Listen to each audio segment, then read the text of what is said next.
in with producer Susie, Sister Susie there in the saloon bar, just making sure everything is fine. How are we doing today, producer? Good, I think. Yeah, how many marks out of 10 do we get, do you think? Well, it's your birthday, so you can get an extra 1, so I think that makes it 11. Okay. Oh, wow. Very good. Yeah. What is our drink of the day? I think a very large gin and tonic today. Why Sounds not? like a good idea. You tend to think that most days, I think. Okay, here comes to the... No more shit. Shut up. Shut up. It's part of the theatre of the mind. Isn't it just I'm though? not quite sure what's going to happen. Today's confession comes from Dave D. Thank you, Dave D. Simon, I'd like to tell you about my... It contains bad behaviour. Okay. This one. 12 certificate. Don't they I'd all? like to tell you about my travelling tour in 1978. That's where we are, 78, and myself and a group of friends were called Dozy, Beaky, Mick and Titch. Yep. We bought a Bristol bus and converted it into a mobile home for the trip of a lifetime from Bristol, across Europe, through Asia to India. Wow. James May could make a TV series out of Yeah. this. Before we left Bristol, we were interviewed by the local Bristol Evening Post with the headline, "On the Adventure Trail." The HTV channel also interviewed us. We travelled through many countries in Europe. Mick was the first casualty because he got lovesick and he was missing his girlfriend or something.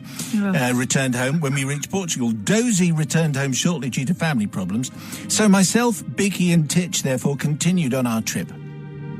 We did encounter a few problems in Turkey. We were also in Iran when martial law was declared and had a few problems at the border in Afghanistan. But anyway, we eventually reached India and we spent 6 months travelling from north to south. What a holiday this is.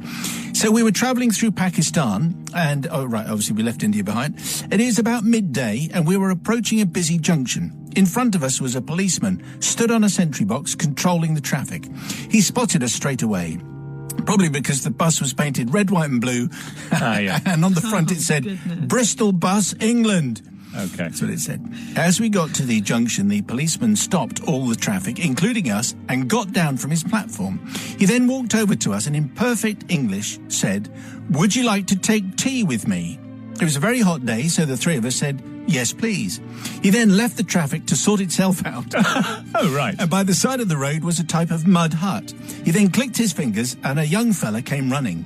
The policeman said to him, "Could you get tea for my friends?" And the young chap came back minutes later with tea and cake. Fabulous. This is good. Wow. We all then sat down eating cake and drinking tea when suddenly the policeman said, "Do you want to smoke?" Well, my first thought was smoking is for losers, but he then produced some roll-ups from inside his pocket. Okay. And he said, "All I want in return is a cassette tape of the latest music that they are playing in the UK." Well, we said yes to the policeman, and I then walked back to the bus. I opened a large case at the front of the bus, which contained all our cassettes. At the time, get this for our playlist here, Fleetwood Mac, because Rumours was our favourite tape. But we also had Queen, the Eagles, Bob Dylan, Cat Stevens, Pink Floyd, Elton John. In fact, everything that we play here. Yeah. And many others, plus 1 or 2 different types of music. Searching through the tapes, I suddenly stopped and said to the policeman, this is the one. This is the one that they're all playing back in the UK. He had a big smile on his face, and I must admit, I had a slight grin on my face too. He then put the tape in his top pocket, thanked me, and gave me the roll-ups. We finished our tea, shook hands, said our goodbyes, and then walked back to the bus. The policeman then got back on his platform, stopped all the traffic, and waved our bus through as though we were royalty. We then waved him goodbye. After a while, Titch said to me, "Did you give him his cassette?" And I said yes. After a long pause, Beaky said, "Which one did you give him?" To which I replied, "Max Bygrave's greatest hits." Oh, yes.